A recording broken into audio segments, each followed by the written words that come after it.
चौधरी परवेज इलाही की गिरफ्तारी के लिए पुलिस ज़हूर इलाही रोड पर पहुंच गई। एंटी करप्शन अदालत ने आज चौधरी परवेज इलाही की जमानत खारिज की थी।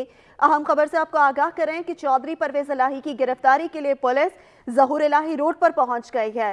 ब्यूरो चीफ लाहौर हनीफ कमर से मजीद बात करेंगे। हनीफ कमर, कहिएगा, परवेज इलाही की गिरफ्तारी के लिए पुलिस पहुंच गई है।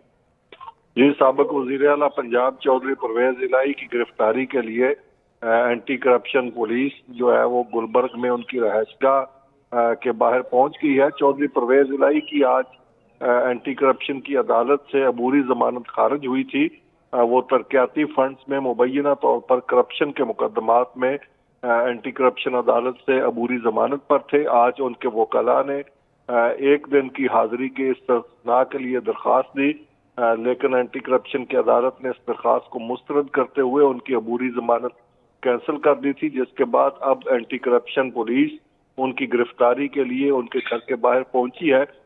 परवेज इलाही के करीबी ज़राए का कहना है कि वो ज़हूर इलाही पैलेस में जो उनकी रहायशगाह है यहाँ पे इस वक्त मौजूद नहीं है।